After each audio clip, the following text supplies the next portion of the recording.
information à l'élo, Totombeli Bino Bolandi, Malamu. Moi, Namboka Adrien Malenga a éclairé l'opinion publique concernant divergence. Nakati ya dynamique, il y a opposition. Adrien Malenga Boyeba était Azali cadre, il y a SID, membre, il y a dynamique, il y a rassemblement. Maman, bisoto panzi dynamique. Nalingi d'abord na sala moi rappel moko très rapidement pour Banamboka bandeko balanda eloko nini eza koleka na kati ya dynamique. Omoni eloko ekomi lelo na kati ya dynamique ezali loko eloko ememangi biso lelo na dialogue na Congo. Non respect ya ba principe oyo ezali ko diriger mboka ememi biso na dialogue, c'est-à-dire non respect à la constitution, non respect ya mukando tobengi contrat de confiance. Il y a dynamique, nous avons des désordre. Maman, pratiquement dans le 15 janvier 2015, Tango to Sali, contrat de confiance à dynamique. Décision qui na plénière dans ma campagne sur la dynamique était modération, il y a dynamique et Kozala. Soki Moutazali modérateur a sali déclaration moko majeure, donc déclaration politique majeure. Il y a famille politique Nabiso, à Longwe, à Tikeli, Moutoumoussoussou. N'a signalé qu'à l'époque, on est dans le 15 janvier 2015, M. Lenganko Yazagi na dynamique T, M. Freddy Mantungulu Yazagi na dynamique T, même M. Kiakwama Yazagi na dynamique T. Alors, tant que tu évolues dans le principe où on a maman, donc, comme on a que Ezaki na mande comme sous bazai ko sala la déclaration avec tika na modération une semaine kaka parce que soka koti après une semaine likamora masika c'est salemi déclaration politique et salemi à Longwe. Comme sous un jour à côté lelo situation makas quoi bitumbe daki makas to sali déclaration politique à sanini à Longwe. To ko le matin to changer procédure. Je crois depuis 2016 to lobi que désormais modération et kozala un mois. Donc, ce qui m'a sali un mois comme modérateur, il y a dynamique à Saïnini, à Tikeli Moussoussou. Na centre interdiocésain 5 pe ba partie prenante bango bazali ko continuer ba discussion pour la procédure il y a désignation il y a candidat premier ministre Congo Info azalaki Masolo ezali kokoba na centre interdiocésain pona oyo etali bokaboli ya baposte na kati ya conseil national ya suivi de l'accord. Solution esili kozwama conseil ekozala dirigé na président Etienne Tshisekedi na kati kuna tokozala na 9 sièges pona majorité, 6 sièges pona baya rassemblement, 4 sièges pona bandeko ya opposition signataire ya accord ya le 18 octobre, 4 sièges pona front pour le respect de la constitution, 3 sièges pour la société civile, 2 sièges pour la bandeko ya opposition républicaine. Tikato ebisana bino ete masolo ezali koko bakuna na senko pona oyo etali boponami ya premier ministre. Divergence ezali pona procédure ya désignation, rassemblement ezali ko exiger ko présenter candidat moko na côté à majorité bango basengi na rassemblement batinda plus ou moins 5 combos. Il en est de même pona répartition ya ba poste ministériel ya gouvernement. Kuna mwa kokoso ezali kati ya partie prenante. Avancé munene salami pona lobby lelo en tout cas batonyon sotoyokani délégation ya rassemblement na délégation à mouvance présidentielle ba okuta lobby na Tongo et ba promettre biso que na 16h tango bazoya ba solution ya makambo nyonso et komonana. Alors yango nde ba sango bandimi que ba pesa biso ti lobby na 16h toye, ça veut dire tan na biso et qu'aussi la mbango contrairement n'andere to yokanaki. Alors boti kangana ke dota la match. Cela suppose la répartition des ministères, mais il faut le faire donc en 3 sous-points, c'est-à-dire la dénomination du ministère, secondo les quotas des ministères qu'on donne aux uns et aux autres, et tertio les ministères de souveraineté. Le deuxième point, c'est déterminer la question de la désignation, de la présentation du Premier ministre. Et le dernier point, comme nous avions déjà commencé le chronogramme, qui est le dernier point de l'arrangement particulier, et on l'avait suspendu parce que le point 5, 6, 7 et 8 concernait la gouvernance. Comme nous aurons évacuer cette question, nous devons mettre ce point en harmonie avec le chronogramme, de telle sorte qu'à 16 h, quand nous allons commencer la plénière, nous puissions évacuer cette question de la gouvernance. Je ne crois pas qu'on peut venir en négociation avec des idées précises, figées, qu'on sortirait de négociations avec ces idées. C'est tout à fait normal que l'on vienne avec chacun avec ses idées, avec ses présences. Ce sont des postures. Bisaki na bino que ba divergence ezali ko perdurer na ngambo ya centre interdiocésain na kati ya ba partie prenante ya accord il y a le 31 décembre pe na ngambo ya accord ya cité de l'Union africaine tolanda makanisi ya ba politicien ya ngambo wana tozozo ba rapport ya ba commission oye salama qui formel et informel otoye va maintenant comment on peut couler ça.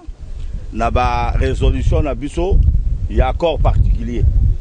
Alors, il y a aussi d'autres commissions, par exemple, il y a suivi, il y a accord, commission ana ezana babisika mususu kama poko so ezali, il y a onde to matisi kaka, bato baza ba responsable ya ba délégation pour ba kende na pièce moko 1 heure du temps pour ba yo kanana kama parti yo etikali. Mais dans l'ensemble makambo sikoyo ezo kende et puis bokomona ke toyaki kolekisa tango awa pamba te toyaki pote toye bandenge nini toko trouver solution pour na problème yekolo na biso. Nous avons parlé du Conseil national de suivi de l'accord et du processus électoral, de la répartition des délégués au niveau de la plénière, mais aussi la hiérarchisation des 3 vice-présidents. Nous n'avons pas terminé le travail aujourd'hui. On va continuer demain sous la médiation des évêques. Ce n'est pas la majorité, mais c'est plutôt le consensus. Or, obtenir le consensus, parfois, c'est difficile. C'est vrai que tu es que volonté à Sango, et ça que aussi ça va. Mais il faut pas comprendre, il y a des intérêts qui sont en jeu et qu'il faut toujours de la patience, puisqu'il faut tout aboutir, il ne faut pas tout que na et puis nasuka to beti poto peuple placer kibiso. Je préfère encore qu'on prenne du temps mais que nasuka to zo penza résultat malam. Na cité de l'OIA biso za un objectif kaka yako décrisper makambo et puis organiser l'élection. Tandis qu'il y a oyebi keza problème à partage à pouvoir. C'est ça le problème. Partage à pouvoir c'est normal, tout le monde veut tirer les draps de son côté. À la cité de l'OIA to za kiwana juste pour fixer la date ya ba élection, trouver des garanties minimum pour organiser la élection, ce qui n'est pas le cas ici, c'est clair.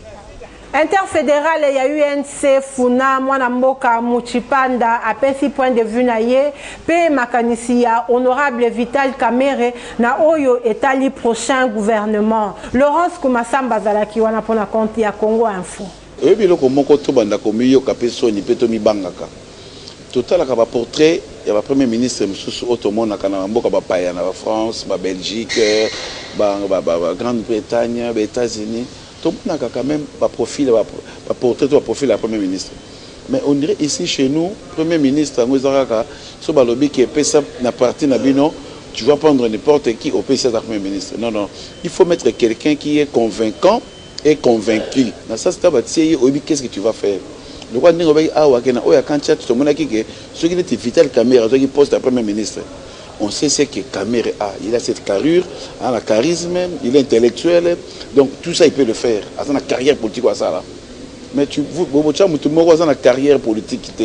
Vous avez une carrière politique Congo dans le gouvernement. Je ne sais pas. L'expérience, mais biso na INT telobi boye. Le col là bateau balobaki balingaka gâteau te. Le col là ba koti di kamwa gâteau. Totikeli bango gâteau. Ba oui le gâteau primature. C'est le peuple qui va juger nana lingaka gâteau nana lingaka gâteau te. Les pacificateurs moi na mboka Vital Kamerhe la kisi que gâteau primature abwa kiseli bango. Ba yeba ko sala choix na mutu oyo ko ezali li sécurité. Ozomona parce que le col là Félix papa na ya zui commission a suivi. Hier Félix a premier ministre. Mais dans l'année qui interview moi Félix Tshisekedi alobaki que jamais na UDPS il y a que cause à la secrétaire générale papa n'est à la président national.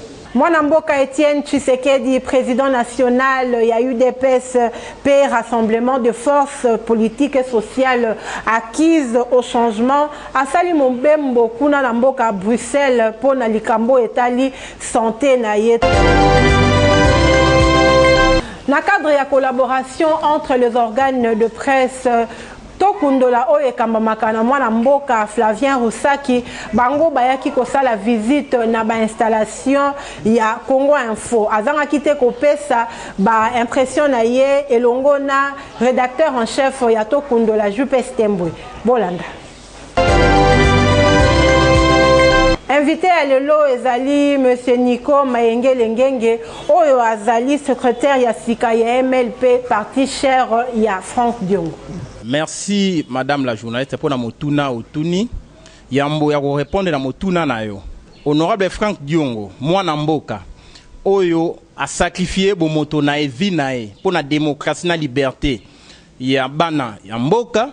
Le président national honorable Franck Diongo oyo azali lelo na kumba pour na bitumba oyo asali uta mobutu ti mo ya lelo et puis tango to comme na 2000 a créé parti au MLP azali na moment to ça na émission na boloko po na bitumba oyo azali ko sala po na démocratie po na bonsomi ya bana mboka abandi bitumba wana lelo te uta mobutu a combattre mobutu te mobutu akwei à combattre Mosé Kabila te à Kwei et puis à combattre les présidents actuels ti à Kwea mais y a un tango à Kotina Boloko à sali o babenga na lopoto rétrospection hein à Tali parti o ya qui là qui na 2000 lelo 2017 ça fait 17 ans MLP eza comme parti politique na mboka oyo tango à Tali situation politique de l'air à Taliban politique ya lelo a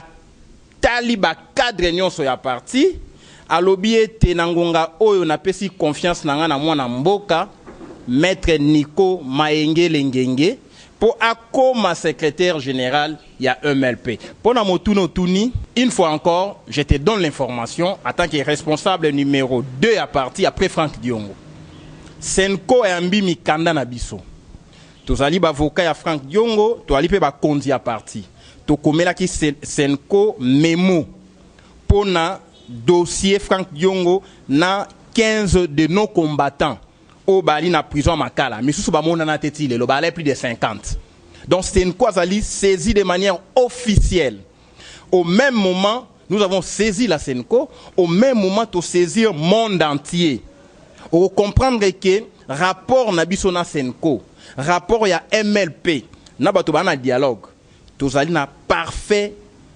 rapport toali na collaboration toali na communication tozo sola tozo landela dossier Franck Diongo tina kati ya Senko tina kati ya dialogue mais tango lobi rapport na biso Franck Diongo azaya kokangama dossier na e ezoloba mate na kati ya rassemblement lobi ndenge wana na rassemblement tozali na kati tuni so ito cha mokoloto na rassemblement to ali na 4 MLP ali membre ya alternance pour la République ali représenté OK na dialogue de salema na Senko ali pe membre ya rassemblement donc au rassemblement ko décider ils ont lié tous les partis au bali membre de la plateforme parce que dans rassemblement ba membre za ba parti politique te ba membre za ba plateforme Sozali moko na kati ya plateforme donc tu es aussi engagé na Oezo Salema. Mon koloto ya AR ça engage tous ses membres. Nathalie Siete de 2001 à 2017 MLP est présent na microcosme politique ya mboka na histoire ya mboka. Donc ba grands enjeux, ba grands moments. Il y a les Salemate sans MLP. Tu as na Sand City, tu as là qui na accord global et inclusif, ti na élection il y a 2006-2011. Mais total ici, dans l'histoire na bisoto moni bitumbe salemi na mboka oyo. Nous avons été contactés par toutes les rébellions. To boya ko simba manduki. Mais to moni batu ba simba manduki, bazaki amnistié. OK? Ba rebelle à RCD, MLC et consorts. Na bitumba potoko mana 1+4. Il y a amnistie. Na CN2P, M23, ba ke concertation puis ba amnistie. L'ELOP le col pouvoir ya Kabila de 2011 à 2017 les a contesté bomona qui na prestation serment na président yaka obe moko et ala qui président à Zimbabwe Robert Mugabe le plus grand dictateur du monde.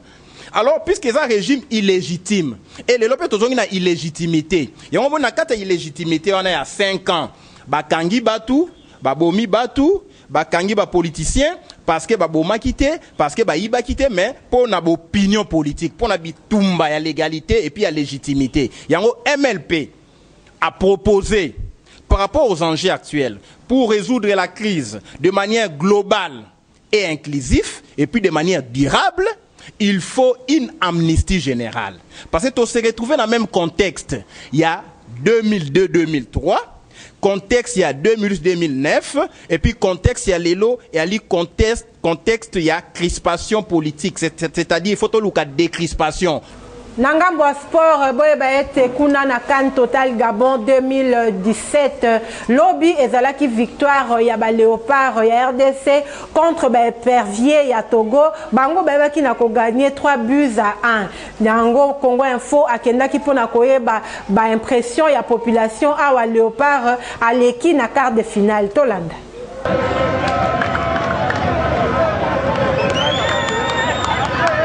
RDC Togo, match oyo ba Congolais bazalaki kobanga na kota la prestation ya ba Léopard na match ya liboso pe ya mibale. Manque ya classement elongo bani kozanga combinaison malamu ya jeu entre ba joueurs. Ba supporters congolais basengaki na coach Ibenge pe staff na ye ba revoir classement pe ba organiser jeu po ete équipe ebeta malamu. Kasi sima ya kota la prestation ya ba Léopard ya RDC contre Togo, match oyo équipe Fimbu na Fimbu e gagné 3-1. Babi oyo etiamaki na première mi-temps et pas ya Junior Kalonji Kabananga pe Mubele Ndombe Katafumbwa pe na deuxième mi-temps et pas ya José Paul Mpoku pe côté ya Togo bimoko na bango etiamaki et pas ya joueur oyo abengami na kombo ya Eyate. Sima ya match ba Congolais basepelaki na ndenge équipe evandi 6G pe ndenge RDC a gagné pe basengi na coach Ibenge staff nyonso pe ba joueur bakoba kaka ndenge wana na match oyo ekolanda na quart de finale po ekolo mobimba ya RDC et sepela lisusu.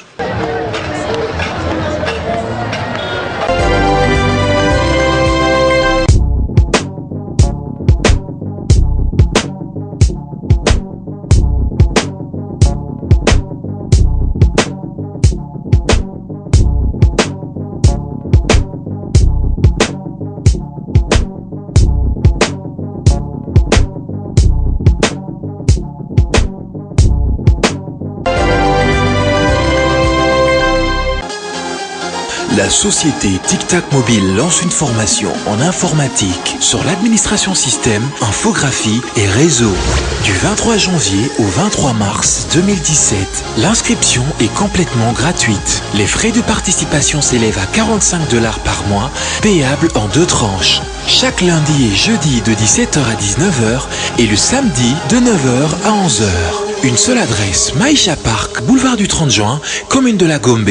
Pour tout contact, appelez-nous au 090 00 12 012 ou au 081 30 23 334 ou encore 085 411 08 52. Hâtez-vous car les places sont limitées. Tic-tac mobile, meilleur choix, votre formation. It's been a long time, I've been looking for you, I've been searching for you, but now you're here with me. Bonjour, Tic Tac Mobile lance une formation qui débute déjà. Date du 23 janvier au 23 mars. Venez nombreuses, maman, papa. Frais de participation s'élève à $45 à payer pendant 2 mois. Donc au lieu de payer $90, on paye 45. L'inscription est gratuite. Donc, venez nombreux, on vous invite, venez, vous n'allez pas être déçus. Venez plusieurs personnes, venez en ce lieu pour vous inscrire ici à Machapa parce que le cours commence déjà. C'est une formation de 2 mois qui consiste à une formation en informatique. Le lieu, c'est Maïcha Park, arrêt royal dans la commune de la Gombe.